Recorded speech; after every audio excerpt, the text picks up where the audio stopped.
Hi friends, welcome to my YouTube channel బ్రీటెక్ trader Telugu. మనం ఈ వీడియోలో టాటా మోటార్స్ యొక్క కంప్లీట్ అనాలిసిస్ అనేది మనం నేర్చుకుందాం. ఎందుకంటే చాలా రోజుల నుంచి టాటా మోటార్స్ అనేది అరౌండ్ కొన్ని మంత్స్ నుంచి మనకు ఇప్పుడు దాకా చూసుకుంటే అరౌండ్ 35 అప్రాక్సిమేట్ అప్రాక్సిమేట్ అయ్యి ఉండొచ్చు. ఏదైనా ఉండొచ్చు. అరౌండ్ 35 కన్నా ఎక్కువ ఈ స్టాక్ అనేది మనకి 35% కన్నా ఎక్కువ అనేది స్టాక్ అనేది పడిపోయింది. దీనికి మనం కంప్లీట్ అనాలిసిస్ అనేది ఈ వీడియోలో చూద్దాం. అసల స్టాక్ ఎందుకు పడింది? ఏంటి? అసలు స్టాక్‌కున్న ఫ్యూచర్ ఏంటి? ఫ్యూచర్‌లో దీనికి మళ్ళీ కమ్‌బ్యాక్ అవుతుందా? లేదా? అనేది ఈ వీడియోలో మనం నేర్చుకుందాం. మీరు చూస్తున్నారు కదా! నేను 2 ట్రెండ్ లైన్‌లు అనేది ఏసాను. ఆ ట్రెండ్ లైన్ మధ్యలోనే ఆ స్టాక్ అనేది మనకి కంప్లీట్‌గా ట్రేడ్ అవుతుంది. కొన్ని మనకి డేస్ నుంచి. కంప్లీట్‌గా కొన్ని డేస్ నుంచి ఆ స్టాక్ అనేది ట్రేడ్ అవుతుంది అదే ఏరియాలో. దాన్ని బ్రేకౌట్ చేసి స్ట్రాంగ్ క్యాండిల్ ఏదని మనకి లేదనమాట. 800 లెవెల్ అనేది వెరీ ఇంపార్టెంట్ లెవెల్ టాటా మోటార్స్‌కి. వన్స్ ఆ స్టాక్ అనేది మనకి అది క్రాస్ చేస్తే గనక స్టాక్ అనేది పెరుగుతుంది. టాటా మోటార్స్ స్టాక్ అనేది పెరుగుతుందనమాట.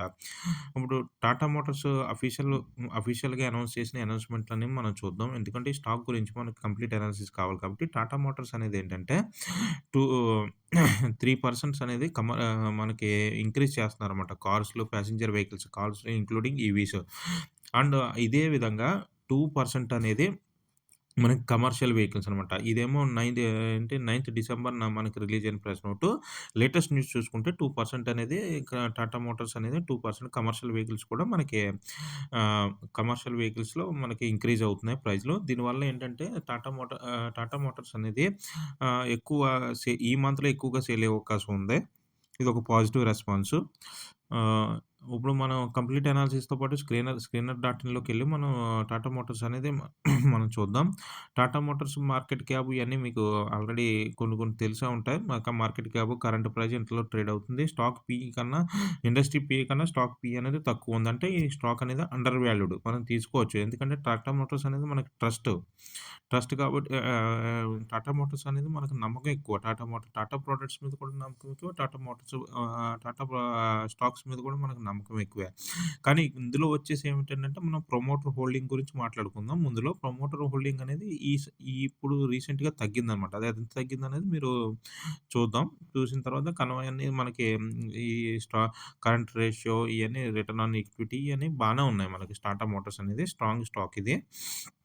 5 ఇయర్ ప్రాఫిట్స్ ఇయన్నీ. ఇప్పుడు మన స్టాక్ హోల్డింగ్ షేర్ హోల్డింగ్ అంటే ప్రమోటర్స్ అనేవాళ్ళేంటంటే 2021 నుంచి లేటెస్ట్ దాకా ఉన్న రిపోర్ట్స్ ఇయ్యి. 21 నుంచి మనకేంటంటే ప్రమోటర్ హోల్డింగ్ ఎక్కడి దాకా మారలేదు మనకి అరౌండ్ జూన్ 23 దాకా జూన్ అక్కడ కొద్దిగా చేంజ్ అయింది. 0.01% లేటెస్ట్‌కొచ్చేటప్పటికి ఏంటంటే ప్రమోటర్ హోల్డింగ్ అనేది తగ్గిపోయింది మనకి. దీనివల్ల ఇదోటి కారణం మనకి స్టాక్ కింద పడడానికి. మనకి ప్లస్ పాయింట్ ఏంటంటే ఎఫ్ఐఎస్ అనేవాళ్ళు ఏంటంటే ఫారెన్ ఇన్‌స్టిట్యూషనల్ ఇన్వెస్టర్స్ అనేవాళ్ళు ఇంక్రీజ్ చేశారు. డీఐఎస్ కూడా ఇంక్రీజ్ చేశారు. ఆ! అండ్ గవర్నమెంట్ ఇన్‌స్టిట్యూషన్స్ కూడా ఇంక్రీజ్ అయినాయన్నమాట. ఇదొక గుడ్ న్యూస్ మనకి. అంటే టాటా మోటార్స్ అనేది. టాటా మోటార్స్ అనేది ఏంటంటే ప్రైస్ ఇంక్రీజ్ అవుతుంది.